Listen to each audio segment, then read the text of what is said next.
Adobe ফটোশপের আমরা আজকে 18 নম্বর পর্বে আছি। যারা 1 থেকে 17 পর্যন্ত দেখেন নাই অবশ্যই সেই পর্বগুলি দেখে নেবেন। আজকে আমরা 18 নম্বর পর্বে আমাদের এখানে যে কয়টা টুলস রয়েছে সব কয়টা টুল সম্পর্কে শিখব।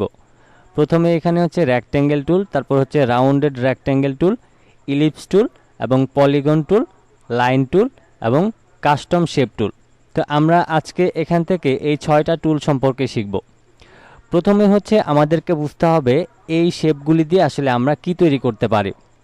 ফটোশপের এই যে টুলসগুলি দেওয়া রয়েছে প্রত্যেকটা টুলসে কিন্তু অ্যাডোবি ইলাস্ট্রেটরে দেওয়া রয়েছে এবং আপনারা সকলেই কিন্তু জানেন অ্যাডোবি ইলাস্ট্রেটরের এই ধরনের টুলসগুলি দিয়ে কিন্তু সকল ধরনের লোগো ডিজাইন তৈরি করা হয় এবং ফটোশপের ক্ষেত্রেও কিন্তু সেম কাজটাই করা হয়েছে। এখানে আপনি এই টুলসগুলির মাধ্যমে আপনি যে কোনো ধরনের শেপ নিয়ে আপনি একটা ডিজাইন তৈরি করতে পারবেন। তো প্রথমে আমরা রেক্ট্যাঙ্গেল টুল সম্পর্কে শিখব। রেক্ট্যাঙ্গেল টুলটা যখন আমরা সিলেক্ট করব এখানে বেশ কিছু অপশন চলে আসবে। যেমন এখানে রয়েছে আমাদের ফিল কালার, আমরা যদি এখান থেকে ফিল কালার দিতে চাই এখান থেকে দিতে পারবো। এরপর এখানে রয়েছে স্ট্রোক কালার, আমরা যদি কোনো একটা শেপ এই রেক্ট্যাঙ্গেলের মাধ্যমে নেই সেটাতে আমাদের ফিল এবং স্ট্রোক দুইটাই আমরা অ্যাড করতে পারবো। এরপর হচ্ছে আমরা এখান থেকে স্ট্রোক কালারটাকে কতটুকু মোটা চিকন করব সেটার এখানে আমরা এটাকে বাড়িয়ে নিতে পারবো। এরপর হচ্ছে আমাদের এদিক থেকে আমরা যদি শুধুমাত্র এরকম লাইন নিতে চাই তাহলে লাইন হবে এবং আমরা যদি এরকম কাটা কাটা লাইন নিতে চাই তাহলে এরকম হবে। এরপর হচ্ছে এখানে ওয়াইড এবং হাইট দেওয়া রয়েছে, আমরা এই শেপটা দিয়ে কতটুকু আমরা শেপ বড় করে নিব এবং কতটুকু নিয়েছি সেটা কিন্তু আমাদের এখানে শো করবে। তো আমরা উপরের মোটামুটি সব কয়টা বিষয় কিন্তু বুঝে গেলাম। এখন এখান থেকে আমরা নর্মালি রেক্ট্যাঙ্গেল টুলে যাওয়ার পর মাউসের লেফট বাটনটা ক্লিক করে আমাদের ইচ্ছা মতো যদি একটা শেপ নিতে চাই তাহলে কিন্তু শেপটা এখানে অ্যাড হয়ে যাবে। এবং এইখানে এই যে প্রপার্টিজ নামের যে অপশনটা রয়েছে এখানে বেশ কিছু অপশন কিন্তু রয়েছে। যেমন আমি যদি এই যে এখানে স্ট্রোকটা রয়েছে আমি যদি এই অ্যারো কিতে ক্লিক করি আমি এটাকে একটু কমিয়ে দিই তাহলে দেখেন স্ট্রোকটা খুবই কম হয়ে গিয়েছে। এবার আমি যদি এটাকে বাড়িয়ে দিই তাহলে আমাদের যতটুকু প্রয়োজন ততটুকু আমরা স্ট্রোক কিন্তু বাড়িয়ে কমিয়ে নিতে পারবো। এরপর হচ্ছে এখানে ফিল কালার, দেখেন এখানে আমরা রেড কালার নিয়েছি, যদি এখন চাই যে আমরা এখানে অন্য একটা কালার নিব সেক্ষেত্রে আমরা এখান থেকে সেই কালারটাকে কিন্তু আমাদের ইচ্ছা মতো পরিবর্তন করতে পারবো, কোনো সমস্যা নেই। তো এই হচ্ছে আমাদের এদিক থেকে এই রেক্ট্যাঙ্গেল টুলের কাজ। এবার এখানে হচ্ছে রাউন্ডেড রেক্ট্যাঙ্গেল টুল। তো রেক্ট্যাঙ্গেল টুল এবং রাউন্ডেড রেক্ট্যাঙ্গেল টুল দুইটার কাজ একদমই 100% একই রকম, বাট এইটার একটা সুবিধা হচ্ছে যে এইটার কর্নারগুলি একটু গোল গোল টাইপের হয়। যেমন দেখেন এটার কিন্তু 4টা কর্নার রয়েছে কিন্তু এইটার কর্নারগুলি একটু গোল টাইপের রয়েছে। তো এইটার শেপগুলি হচ্ছে আপনার একটু রাউন্ড টাইপের হবে, এতটুকুই, আর আহামরি কিছুই না। এবং সেমভাবে এখান থেকে আপনি চাইলে এখান থেকে কিন্তু কালারগুলি আপনি পরিবর্তন করতে পারবেন। একইভাবে আপনি এখান থেকে স্ট্রোক কমিয়ে বাড়িয়ে নিতে পারবেন, সবগুলি একই সিস্টেম রয়েছে, আপনি যেটাকে যেভাবে করে নিতে চান সেভাবেই কিন্তু আপনি এখানে অ্যাপ্লাই করতে পারবেন। তো এবার হচ্ছে আমি এই শেপগুলিকে একটু ডিলিট করে দিচ্ছি। এখন এখানে হচ্ছে আমাদের ইলিপস টুল। ইলিপস টুল হচ্ছে আমাদের রাউন্ড টাইপের একটা গোল শেপ তৈরি হবে। যেমন আমরা এখান থেকে অল্টার এবং শিফটটাকে ধরে রাখি তাহলে দেখেন এদিকে আমাদের গোল একটা সার্কেল তৈরি হয়ে গেছে। এবং এখানে একইভাবে আমরা এখান থেকে কিন্তু চাইলে এই রেড কালার ব্যবহার করতে পারবো ফিল কালারে, অথবা ব্লু কালার অ্যাড করতে পারবো। আমাদের যখন যে কালারটা এখান থেকে নেওয়া প্রয়োজন সেই কালারটাই আমরা এখান থেকে নিতে পারবো। এখানে আরও বেশ কিছু কাজ রয়েছে, যেমন এগুলি দিয়ে কিভাবে লোগো ডিজাইন বানাইতে হয় সেই বিষয়টা নিয়ে অবশ্যই পরবর্তীতে কোনো একদিন আমরা আলোচনা করব। বাট এখানে ফটোশপের মাধ্যমে আপনি এই ধরনের যদি শেপ কোনো কিছুতে প্রয়োজন পড়ে সেক্ষেত্রে আপনি এগুলিকে এইভাবে করে কন্ট্রোল করতে পারবেন এবং এগুলি দিয়ে কাজ করতে পারবেন। এরপর হচ্ছে আমাদের এদিক থেকে রয়েছে পলিগন টুল। পলিগন টুল দিয়ে আমরা যদি আবারও সেম একইভাবে অল্টার এবং শিফট ধরি, দেখেন এখানে কিন্তু 3টা কর্নার আসছে, বাট এখানে কিন্তু 5টা কর্নার থাকে। তো এই যে এটা আসলো না, এটা কেন আসলো না সেটা আমাদের একটু জানা দরকার। তো আমরা এখান থেকে এই পলিগন টুলটাকে সিলেক্ট করে মাউসের লেফট বাটনটা এখানে যদি ডাবল ক্লিক করি দেখেন নাম্বার অফ সাইডস এখানে কিন্তু 3 দেওয়া রয়েছে, এজন্য কিন্তু আমাদের 3টা অ্যাড হয়ে যায়। আমরা যদি এখন এখানে 5 করে দিয়ে আমরা ওকে করে দিই তাইলে কিন্তু এখন 5টা কর্নারের শেপটা আমাদের তৈরি হয়ে গেল। তো এরপর হচ্ছে আপনি যদি এটাকে 6টা কর্নার দিতে চান সেটাও কিন্তু আপনি করতে পারবেন। আমি ধরেন এখান থেকে এটাকে ডিলিট করে দিচ্ছি। আমি এখানে রাইট বাটন ক্লিক করে পলিগন টুলে গেলাম, মাউসের লেফট বাটনটা ডাবল ক্লিক করলাম, এখানে আমি 6 দিয়ে ওকে করে দিলাম। তাহলে আমাদের এখানে 6টা কর্নার তৈরি হবে। তো এই হচ্ছে আমাদের এই শেপগুলির কাজ।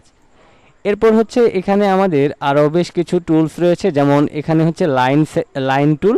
তো লাইন টুলের কাজটা হচ্ছে আপনি নর্মালি মাউসের লেফট বাটনটাকে ক্লিক করে শিফটটাকে ধরে রেখে আপনি আপনার মতো করে একটা লাইন এখানে নিয়ে নিতে পারবেন।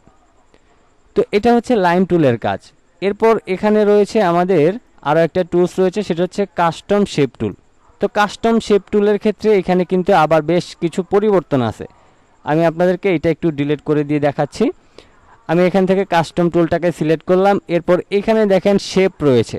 আমি যদি এই অ্যারো কিতে ক্লিক করি, দেখেন এখানে বেশ কিছু শেপ কিন্তু রয়েছে, যেগুলি আমরা এখান থেকে ব্যবহার করতে পারবো। তো প্রথমে ধরেন আমি এখান থেকে এই আইকনটার উপর ক্লিক করলাম, এরপর মাউসের লেফট বাটনটা ক্লিক করলাম। দেখেন এখানে কিন্তু জিমেইলের আইকনটা চলে আসছে। তো এইখানে হচ্ছে এই যে শেপগুলি রয়েছে, এই শেপগুলি আপনি এখান থেকে এইভাবে করে টেনে নিলেই জাস্ট শেপগুলি তৈরি হয়ে যাবে। এখন এইখানে এই যে কালারটা অ্যাড হয়ে যাচ্ছে, আপনি কিন্তু চাইলে সেই কালারটাকে পরিবর্তনও করতে পারেন। কিভাবে করবেন? আপনি এখানে ক্লিক করে আপনি এখান থেকে রেড কালার করে দিলেন। এখন আমি যদি এখান থেকে আবারও শেপটা নিই, এখন কিন্তু সেটা রেড কালারের হবে। আই মিন এখানে স্টক কালার বা ফিল কালারে আপনি যে কালারটা রাখবেন সেই কালারেই কিন্তু এখানে অ্যাপ্লাই হবে।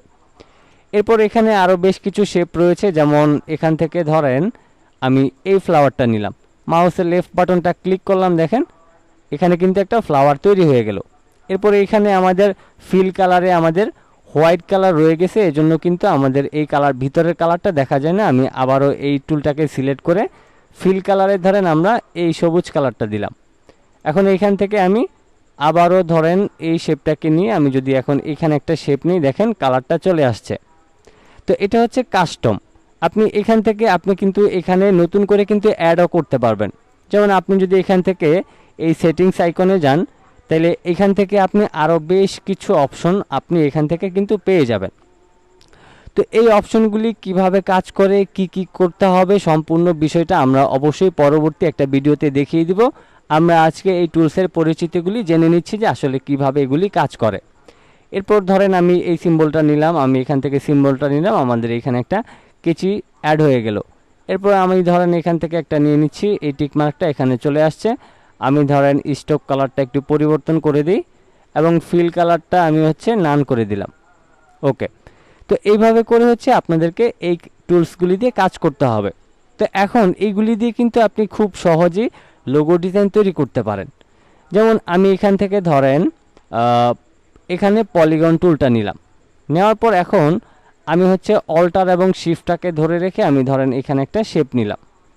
আমি এটাকে এইভাবে করে রাখছি। ওকে। তো এখন এখান থেকে আমাদের স্টকটাকে একটু কমাতে হবে। এখন এটাকে কমানোর জন্য আমরা এখানে কিন্তু দেখেন আমাদের বেশ কিছু লেয়ার রয়েছে, আমরা যখন যেই লেয়ারে কাজ করি সেই লেয়ারটা কিন্তু এখানে দেখাচ্ছে।